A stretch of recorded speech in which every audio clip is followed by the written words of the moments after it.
Well, it's about 5 after 6, so let's go ahead and get started. And I'll start by introducing myself. My name's Isaac Crabtree. I work for the county. I've been helping manage this project through conceptual design, and HDR has been our partner working on this project.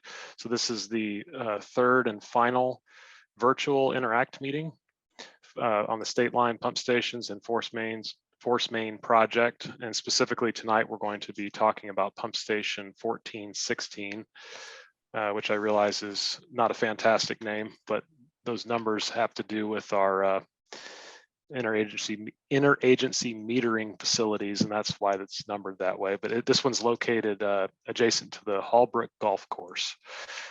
And you can go ahead and flip to the next slide. So I've already introduced myself. I'm also going to be co-presenting with Ryan Eisel, who's with HDR. He's going to be talking about the specifics about the pump station and more of the technical components. So I'll hand it off to him here in a little bit after we go through the purpose and kind of the overview of the project. And then Ryan will talk about the pump station and show you some visuals on what it concept of what it can look like. And then we'll go through a schedule of the project at the end, and then we'll have some opportunity for you to ask questions or to voice your concerns. Sorry. That's fine. Ahead there. Go ahead. Is that okay? Yeah, Sorry, no, you're good. Okay. Go on ahead. Okay, so just to kind of set the stage for this project, I want to touch on really the reason why this project is coming up. And this slide is centered around the Tomahawk Creek wastewater treatment facility. That's the picture there on the right. Now, I'm sure many residents of Hallbrook are probably familiar with this treatment plant because it's not too far away. And it's been under construction for several years now. We actually just recently finished starting up the liquid train, and we're just about finished commissioning the solids train as well. So this treatment plant has been in the works for a while now. The original construction occurred in 1955 and it's been modified several times since. But about 10 years ago, it was determined that something needed to be done at the treatment plant site because the capacity limitations and the technology limitations at the plant were requiring Johnson County to divert flow around the plant to Kansas City, Missouri's sewer system. So we were actually paying Kansas City, Missouri to treat a big portion of the flows that were intended to go to this site. It was a pretty hefty bill too, millions of dollars a year that we were paying Kansas City, Missouri to treat our wastewater. And so the project was initiated and is now very close to being complete. And it's been estimated that it'll save approximately $785 million over 35 years, which is something that's going to help keep our rates low for our residents. As part of that project, and the reason why I'm bringing it up, capacity was included in the treatment facility to be able to take flow from the Leawood collection system. And I'll show you on the next slide in just a minute that the Leawood collection system actually flows from the west to the east towards State Line Road by gravity. That's just the way the topography is. It's sloped that direction. So Leawood flows are actually continuing to Kansas City, Missouri right now. So we still pay Kansas City, Missouri to treat those flows. So there's capacity at this plant to take additional flow, and that's really the reason for this project is to intercept those flows and bring them to our new treatment plant. If you want to go to the next slide, I'll kind of show, yeah, there we go, perfect. So this is a map showing the sewers in the Leawood system. And just for your point of reference, the right side of those colored areas is a State Line Road. And the dashed line that you see on the other side is Mission Road. That's actually a force main from our Dykes Branch pump station. So the colored area is basically between State Line and Mission. Each one of those colored areas is a different sewer shed, and you'll notice all the sewers converge and go across the state line at the points where we have numbers. So for example, the green area at the top, the sewers converge on Dykes Branch Creek and flow across the state line at our interagency metering facility 10 and 11, those are meter sites that we use to calculate how much flow or measure how much flow is going to Kansas City, Missouri for billing purposes. So we have a site there. We have one at site 12, which is across from Rockhurst High School. And then we have 13 and 13A, that's down by 103rd Street and State Line, kind of close to Gates Barbecue, if you're familiar with that area. And then 14 and 16 is the area at the edge of Hallbrook, where we meter flows that come from the Hallbrook neighborhood. And all of those sites measure flow, and we pay Kansas City, Missouri to treat those flows right now because they cross the state line.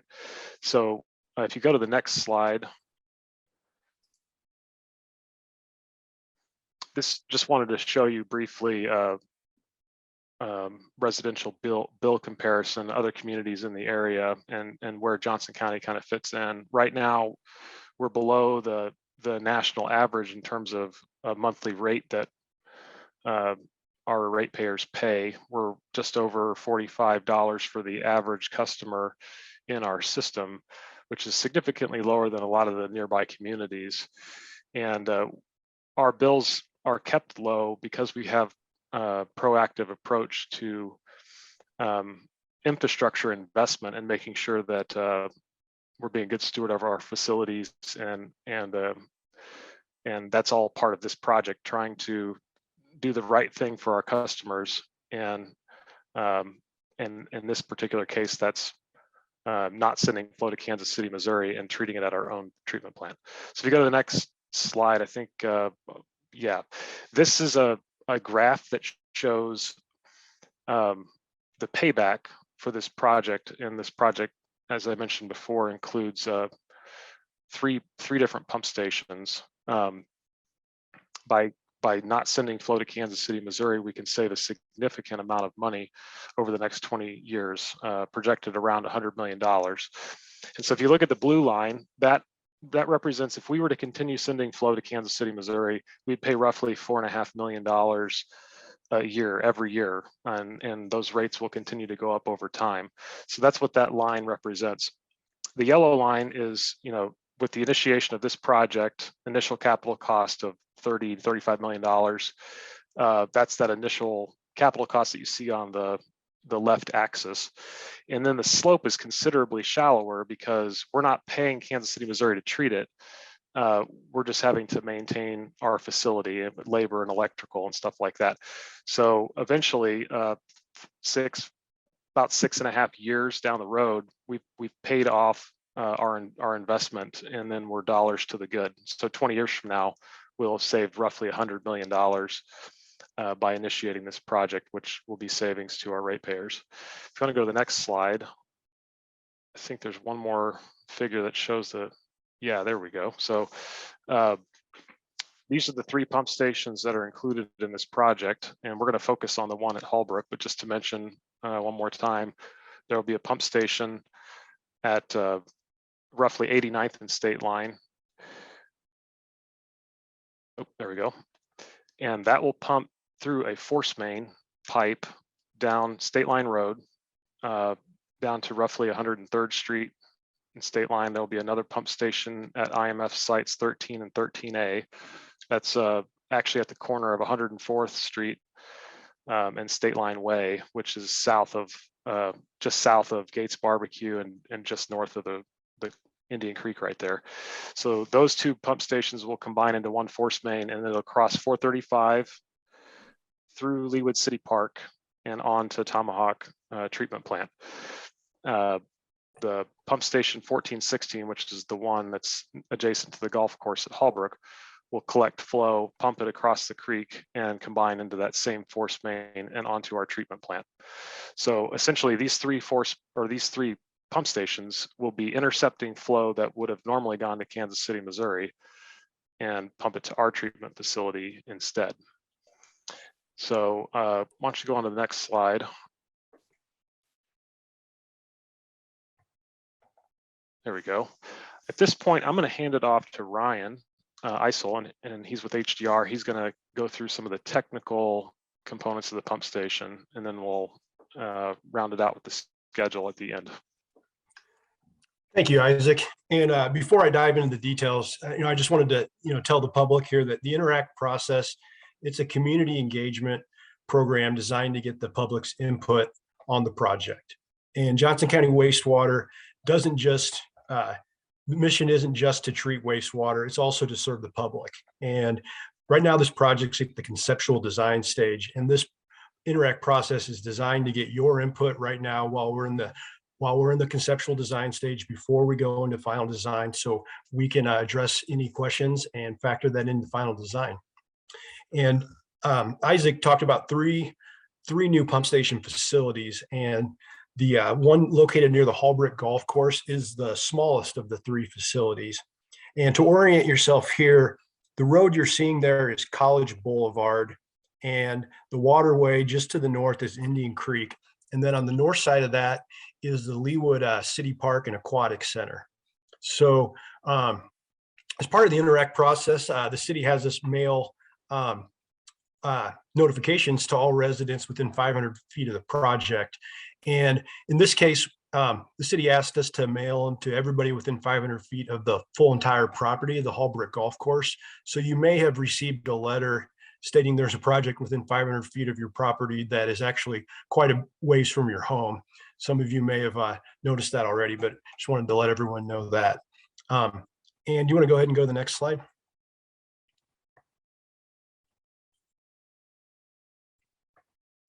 So this is the conceptual site plan included in the preliminary development plan packet here.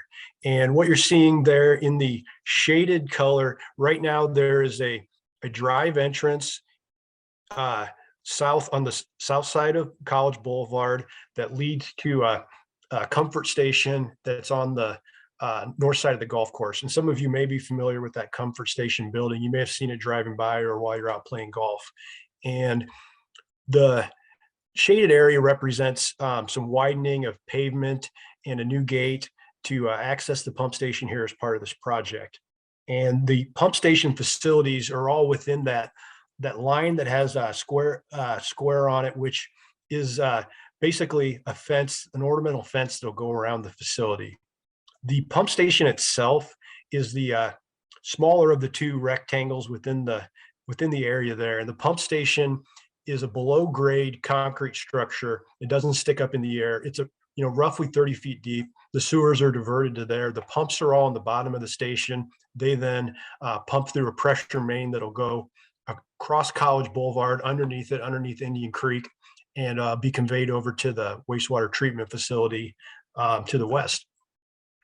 We've also got a control building, and we'll show some more detail on the look of the control building later here, but it's a fairly small structure, roughly the size of that existing restroom area. I think it's a little bit smaller, actually. The concept here is a roughly 17 by 30 foot building here. And the control building is above grade, and it houses electrical equipment as well as an odor control station, which handles, reduces the chance of any odors from the site right here. On the south side, you see a couple of lines there. Can you go back just quick? Yeah, on the south side, you see a couple of lines there that represent a tiered retaining wall. And the contours aren't shown on this drawing, but this facility is designed to be sitting down there lower. And then to the south of it, we're actually going to build up a pretty large berm, which if you go to the next slide, Ann, I'll describe that. You'll see a section on this landscaping plan, and that south area is all that raised berm, and the landscaping plan will have quite a bit of shrubs and different trees that will screen the site. And the goal of that is to make sure it's an unobtrusive facility that the golfers don't notice while they're out there, and that residents don't notice. And the control building, we'll look at that in a little bit, is designed to look much like the existing restroom facility, like the current building that's at the site right here. So this is a conceptual landscaping plan. Certainly during design, it'll be worked out with Hallbrook and the community exactly what trees they want planted and what spacing to make sure we have a good look for the screening of the facility. And then you can see inside around the fence, there'll also be trees along the north side of the road towards the right of way on College Boulevard, as well as some bushes and shrubberies and that type of landscaping. Go ahead to the next one, Ann. So here's a look at the building facility. The concrete square you see just off to the side, uh, that's the rendering of the pump station itself. Like I said, it's basically an at-grade facility where all the pumping equipment's below grade. Then this is the concept for the building itself. This can be worked out in more detail in final design based on input, but what we want to make it do is we want to make it match the existing look of that comfort station, so it blends in well with the existing facilities in the area. We'll make this an architectured building with block that looks nice and fits the area here, and it'll the top of that you'll see there we'll have the berm on the north, or on the south side, I'm sorry, and those trees which will block that off from view. And go ahead to the next slide. Some facts about the station. The capacity of the station is planned to be about 0.4 million gallons per day, or about 400,000 gallons per day, which would be the peak flow it could convey. And in wastewater terms in our industry, that's a pretty small station. So you can see this facility doesn't take up a lot of room on the site, and it can be screened effectively. And that's one of the main reasons why the site was chosen here. It's got two 25 horsepower pumps, so not a lot of electrical demand. Odor control is an important part of this project. We'll have a vapor phase carbon scrubber treatment blower within that building to make sure we can eliminate odors. Noise from the facility should be minimal. The pumps are below grade. If you were inside the fence, you could put your ear to it and hear them kick on if you're right inside the facility, but the noise is really quite quiet. Shouldn't carry at all. The scrubber blower fan in the odor control will be in a sound dampening enclosure. And one of the important parts of this location are sewers, of course, all run in the lowest place by gravity. So they're always next to the creeks in areas near the floodplain. Indian Creek, of course, is on the north side of College Boulevard, and that's very prone to flooding. And there's been a lot of damaging floods by that, urban stream over the years. On the south side here, we're elevated up above the 100-year floodplain, so it can be accessed safely. The equipment can be kept above the flood grade and kept safe from flood damage. Go ahead to the next one, Ann. So as part of the conceptual design process here, we've been working with several agencies. The Kansas Department of Health and Environment, KDHE, they regulate, wastewater treatment and discharge within the state of Kansas. So JCW reports, directly to them. We also consulted with, the U.S. Fish and Wildlife, the Kansas Department of Wildlife on any concerns about endangered species and that type of habitat. We've worked with the KD, Kansas Department of Agriculture, Division of Water Resources, which is standard on projects like this. SHPO, the State Historic Preservation Office, to make sure there's no archaeological sites in the area, as well as with the Corps of Engineers. And we've gone through the environmental review process to do our due diligence to ensure there's no issues with the site here.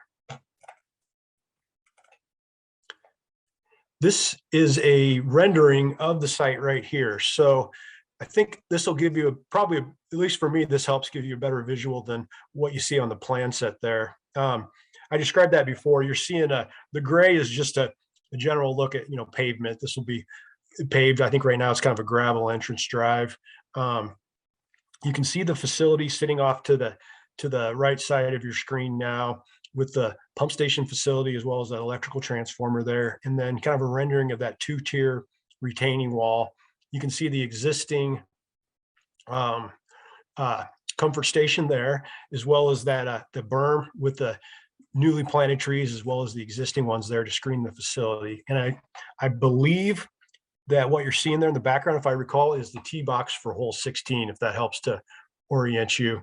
There's a hole 16 that tees off in that direction that Ann just showed on the screen, and then hole 18 would be across the way a little bit and tee off and go to the south.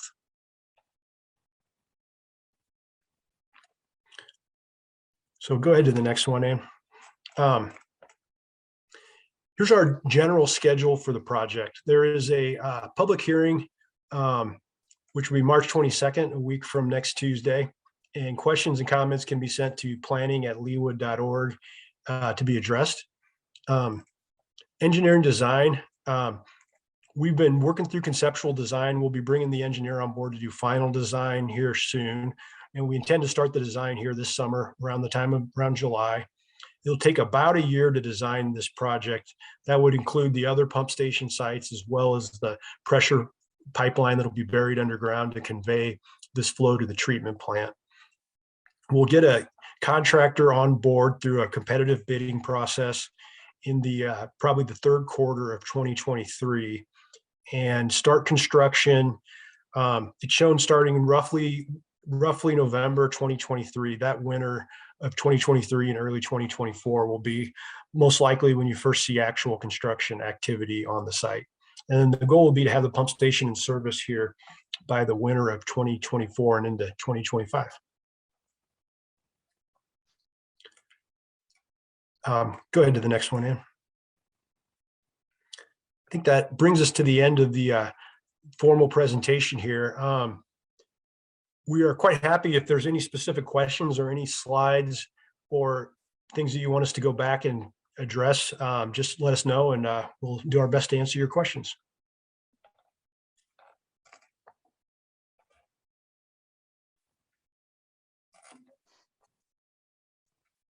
Yeah, if you want, you can use the chat box to type a question, or you can just unmute yourself and just speak into your microphone. Either way is fine.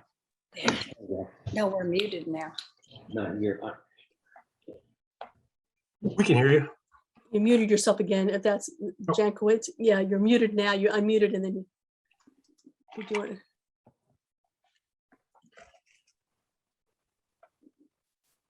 Okay, sorry. Yeah, now we can hear you. Yeah, we can hear you. I'm Sharon. This is Bruce. And Hello. thank you for your presentation. Several questions. One does involve a previous slide, just to make sure we understand. We did go into the city today, the Leawood City Hall, to look at how the project will look, to look at the information that they had there. And they were very helpful, went through some slides themselves. The comfort building that Hallbrook has for the golfers, that is on the side on the, I want to be sure I know which side of your structure it will be. I thought earlier you mentioned it would be on one side and it looks different on this. So it will be on the west side of the comfort station, the comfort building. Yeah, if you see here, so we're basically, this rendering is looking south from a kind of area view of College. So comfort station would be southeast of the facility there. Yep. Okay, so the new construction will be on the west side of it. Yeah.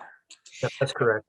And is that location determined based on the easiest flow across to the wastewater, or is it finding a piece of property right here that works best? How was this little corner so close to the 16th tee box determined? Hey, Ann, could you flip back to the slide that shows the sewers that come in? Sure. I want to say This one. That one? no, keep going down to the probably 2 or 3 more slides. This one? One more. Oh, here. One more Okay, than this that one? is kind of zoomed out, and Ryan, you could jump in and if you want to, but so this is a pretty zoomed out view. You can see College Boulevard. You can see our pump station. I was going to point out the sewers that are there now are shown with dashed lines around them. There's 2 that cross under College and into Leawood City Park. So because of the way gravity sewers work, that's where they are, and that's the reason why this particular place was chosen. That happens to be the lowest point. Is that the case? That happens to be the lowest point on this side of the property, right? Yeah, well, technically, if you go to the to the east, it's actually lower, but that's floodplain. Is that right, Ryan? Yeah, you can actually see there's a culvert shown. That's a pretty big culvert. I put Mhm. my cursor there. You can't see that. You can actually see where it crosses there just to the There east is of the one. property. That's the main kind of drainage way that comes out of the golf course and drains across to Indian Creek. And so, being the main drainage way, that's where our main sewers are that carry all the flow from this area. So the facility's sited here because it's an ideal location because it's nearby where all those facilities cross over, and it's raised, out of the floodplain of Indian Creek, so it can be accessed and stay out of the flood channel. Okay, that helps. It's just so close to the tee box that was a question. And the odor. This will improve what sometimes we do get as the wastewater odor, right? We live on the 16th green, and there are times with the wind right where it permeates. So this would make an improvement, right? And can I add a comment to that? Is from where we live, we have a family. My daughter and family live on around 9600 Lee Boulevard area. And we are there back and forth, sometimes 4 or 5 times a day. It's less than 8-minute drive for us. Grandchildren. We have grandchildren, and we go all different times of the day. And we drive by the facility, and there is an odor, very, very distinct. Not all the time. Not all the time, but there definitely is. And it does drift up to our deck at times and inside our home at times. So I'm hoping you can assure me that this improvement would make a big difference in that situation. And my concern, and don't take this the wrong way, is that the facility that now is, that you talked about, that's built, that we passed, I mean, new technology, best technology, something. Yeah, we should not have an odor. So that is something we'd like to ask about. Please. Okay, well, I could attempt to. Yeah, I could attempt to answer your question. And actually, my supervisor, Patrick Denning, is here too, so he might have other comments as well. Tomahawk Creek treatment plant was put into service in, I want to say, November, and it takes a while to commission a plant. And during that time, we were not wasting solids to our solids processing. We were actually taking those solids and putting them in the sewer that goes to Kansas City while we finished up the solids process.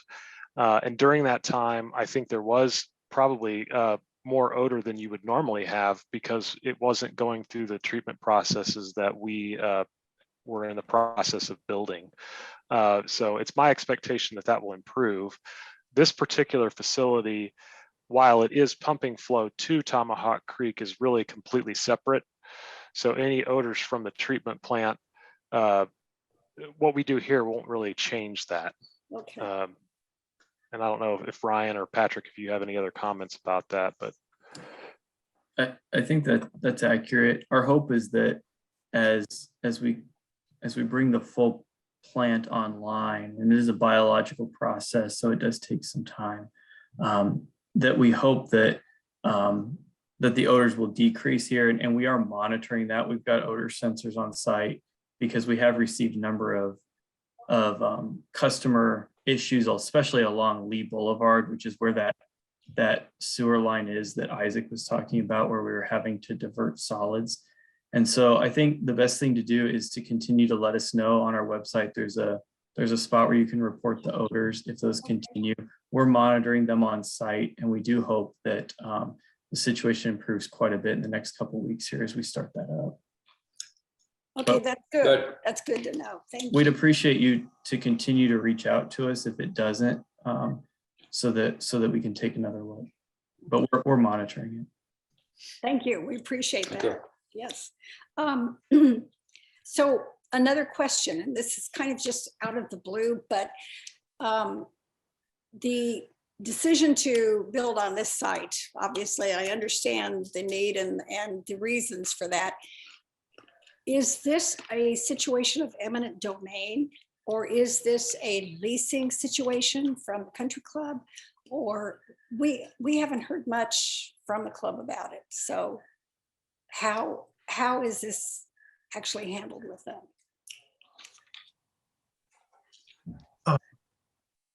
You go Okay. ahead, Ray. JCW is entering the process of negotiating with the country club to purchase an easement for this specific piece of land here, to provide access to it and have the facility located there.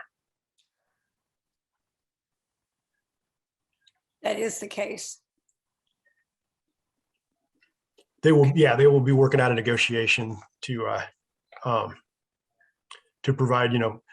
provide compensation for the piece of land that's associated with this to the country club. And so that hasn't really taken place yet. That's probably why we haven't heard a lot about it. Yeah. Okay. Correct. Yep. Okay. That's good to know. We are not next to the location, but where the 16th is our hole. So we are very aware of everything happening on the 16th. And it is close. I don't think I'm real happy with the fact that it's that close to the tee box, but I am going to trust that the landscaping will make a difference. I know it will take some time to grow up. And where we are, all the way up on the green, I don't think that this facility would affect us a whole lot. So I think that's probably our main question, was how it would affect the golf club too. But if you're talking with them and negotiating, then that's a good thing.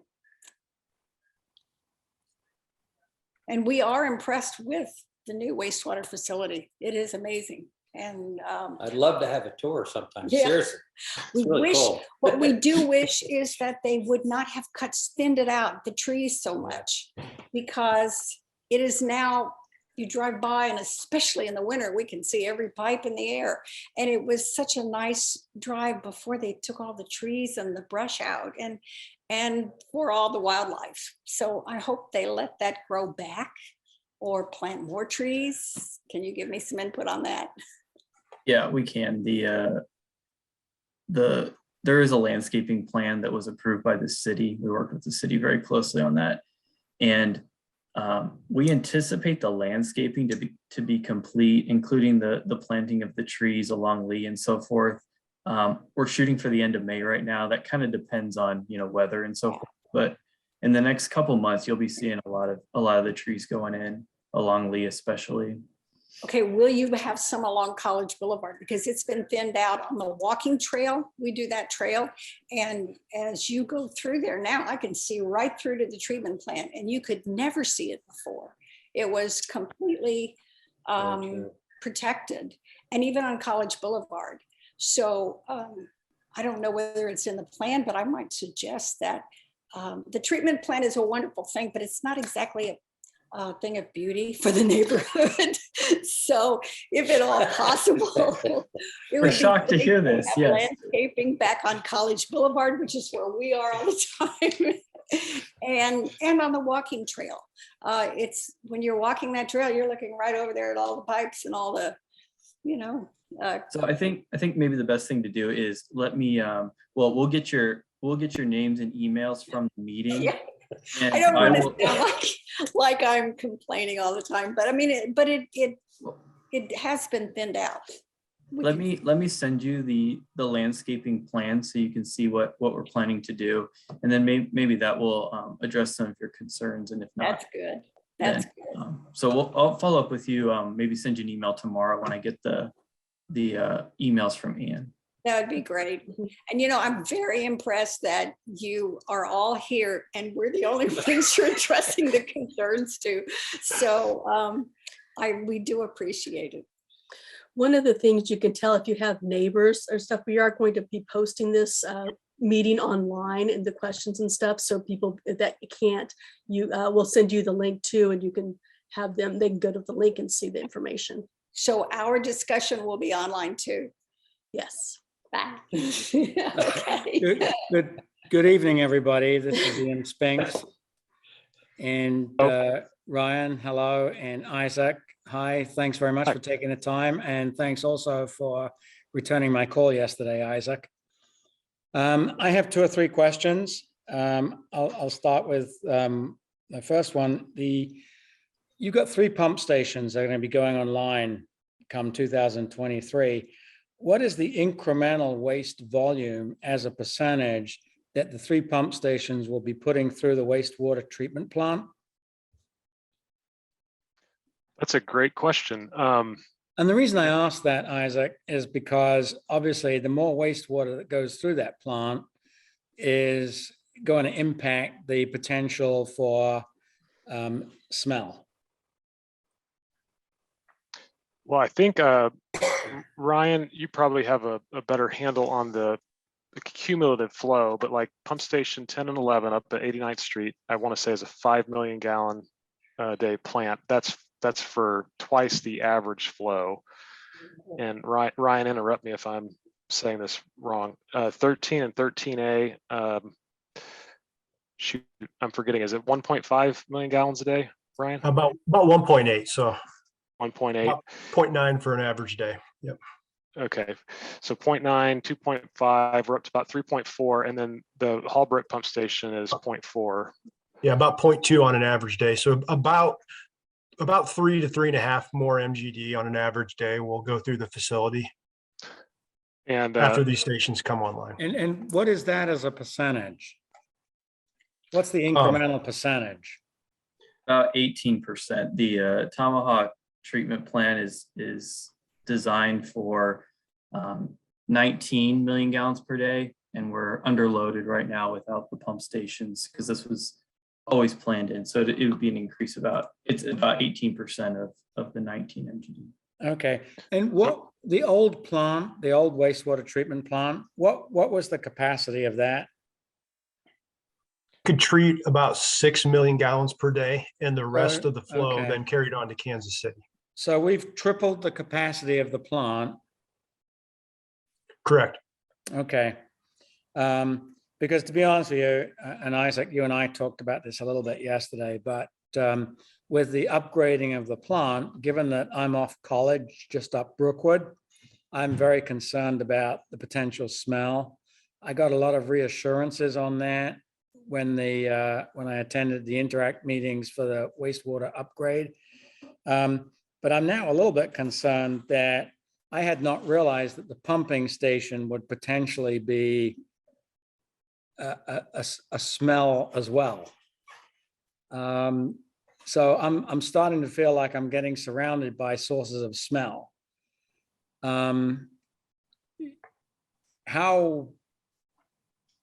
much of a guarantee can you provide that that pumping station will not be a source of smell based on what you're planning to do with odor treatment?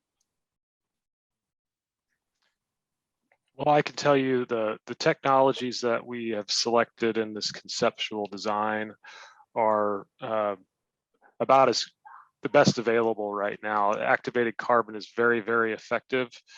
When the fan is running and it's blowing through the carbon bed, it eliminates virtually all odor. It is a mechanical system, so if for some reason the fan were to have any kind of mechanical problems and stop working, at that point, obviously it would not be effective, but we're constantly monitoring our equipment, and that doesn't happen very often at all. The other thing about this particular pump station is it's relatively small. It would be one of the smaller ones in our system, and the contributing sewer area is relatively small as well.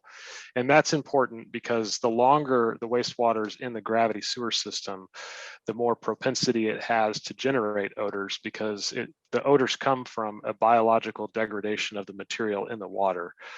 And so this being a relatively small sewer shed, relatively small pump station, the odor potential is actually quite a bit lower than other locations. But we do have activated carbon to take that air and blow it through the system before it's exhausted. Okay. How frequently do you have to change the activated carbon? It really depends on the level of odors that are in the wastewater. So if, for example, this was at a station that had really high H2S, it would have to be switched out a lot more frequently. In this particular case, I wouldn't expect there to be a lot of H2S. So I'm not sure, Patrick, would you have a good estimate on how long carbon lasts or how long you have to switch it out? I think you're right. I think it depends on the application, but we have the vendor that replaces it for us comes out and runs a test for us and tells us about how much life we have left, so that we can kind of anticipate that as we. Okay, but you keep a good handle on that. You monitor that so that we don't experience a failure at some point and suddenly realize it has to be done. Right. We monitor that on a there's a schedule for it that we'd set up with them when we got the carbon system. And then, our staff is out there, we'll be out there checking it once or twice a week as well. So they'll notice things too. And then this will be also monitored remotely through a computer system. And very likely one of the things that we'll be monitoring is the fan operation. So we know if the fan failed, so we could respond to that. Yeah. Okay. Okay, good. And I think, Isaac, you told me yesterday, just for clarity to everyone on the call, you told me that the Forcemain was actually going to go under college, so there will be no road closures during construction. That's the plan, as I understand it. And Ryan, tell me if I'm wrong, but the plan was to tunnel under both College and Indian Creek. Yeah. The conceptual design is based on that. That's the plan, to bore the pipe under them both in one push to get under both the road and the creek. Okay. There'll be a receiving pit on the other side where a hole's dug. There'll be a hole dug on each side.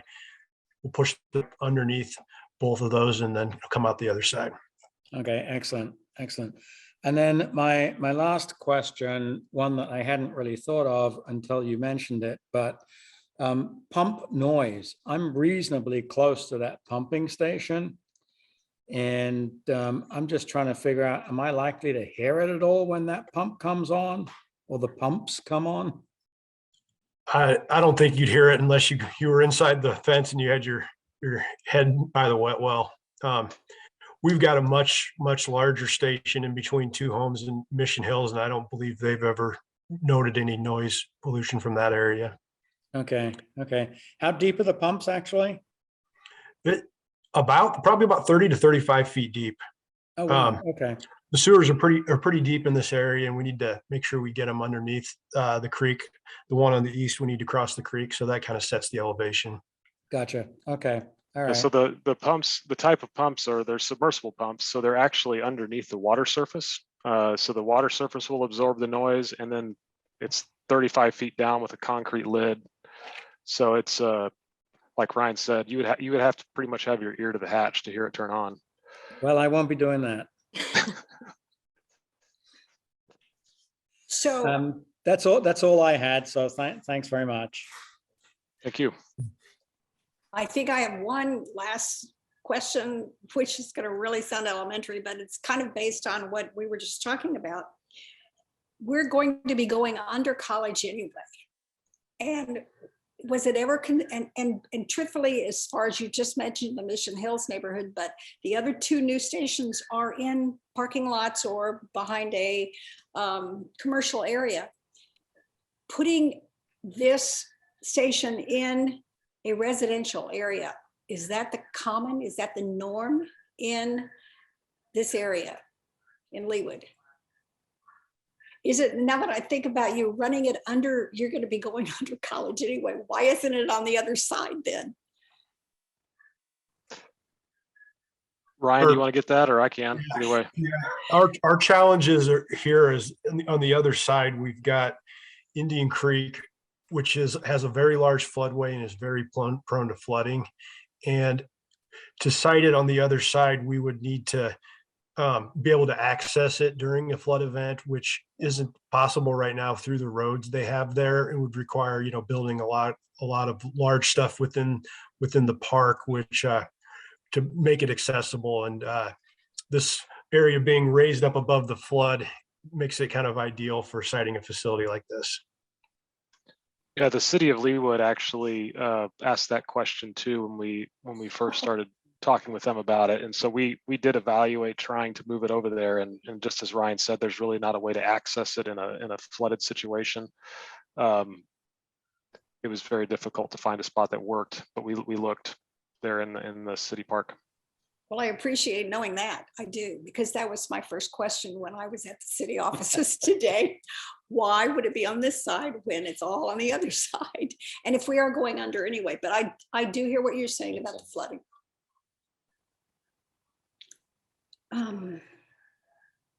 35 feet deep, right? For this. That's amazing. Yeah. Yeah. Okay. I'm hopeful that will help. I guess the other thing about if it were to be on the other side in Leawood City Park, that sewer system would still remain in place and the manhole lids would be under the creek Yeah. during a storm, Oh, which would drain excess water into our system too. So having it up high gets that problem out of the way. If that makes I sense. understand. Okay. That's it for me, I think. So for us. Yes. Hi, my name's Chucker, and I was hoping you could answer maybe a couple questions for me. As far as the efficacy of your odor control and that new station being located, I'm almost adjacent to a couple of homes. What type of remediation process? Is there a communication process with homeowners? Because obviously this seems to be a big concern, odor, not only from the plant, but from the pumping station. How is the community, are we allowed to interact, and how immediately do you have to respond to our requests?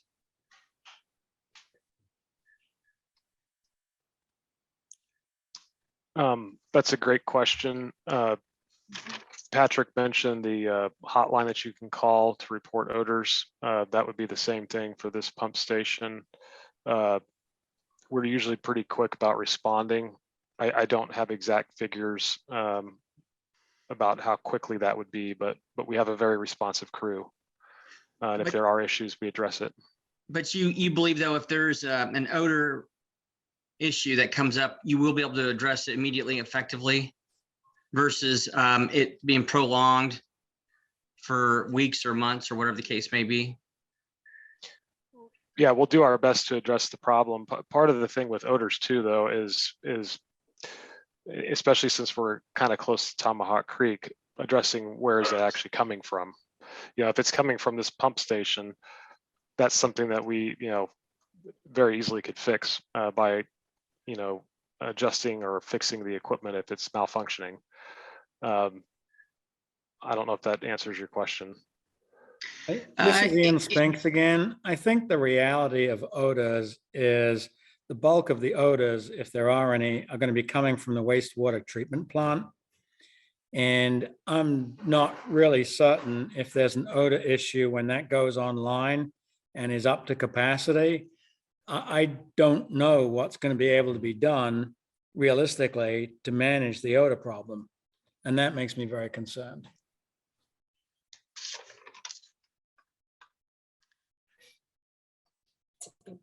I have another question for you, please.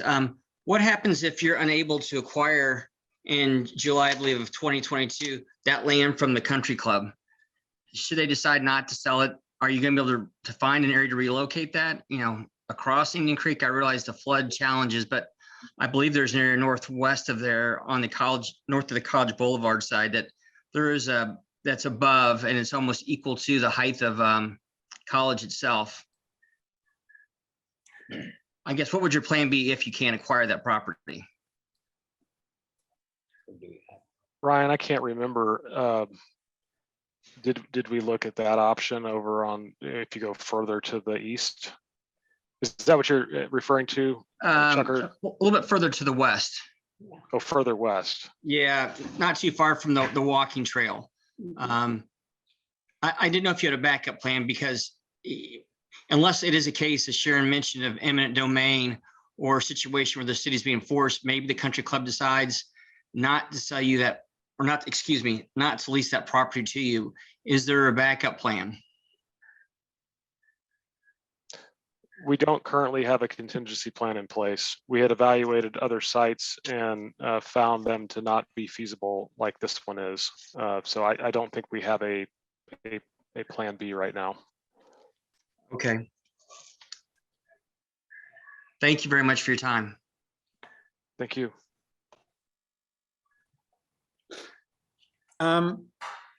You mentioned a couple of times a hotline that residents can call for odor issues. Can you send that out, or is it easily available? Yes, there's actually, yes, it is. It is. You can also go to, there's a website, jcwtomahawk.com, and right at the top of that, there's a link if you ever go to it. But I can give you the phone number right now if you're currently a basement backup. Let me say it's best to do the form, isn't it, than to call. So there's a So couple the things. the website, just to be clear. Is jcwtomahawk.com, and that has a lot of information about the Tomahawk site itself, and also has an odor on the front page. Is an odor button for odor control, odor complaints that you can click on and fill out a form. And that's a really good way, because then those things are logged into the system and addressed. Okay, so jcwtomahawk.com. Correct. Perfect, thank you. Yeah, our customer service line is also 913-715-8500, normal business hours, non-emergency. And it's 8600 if it's an emergency, such as a basement backup. And they'll log it the same way that Ann's talking about, and get with the staff. So. Okay, that's great. Thanks a lot, Patrick. That's good. Looks like we got a question in the chat. Did we do one? Sorry.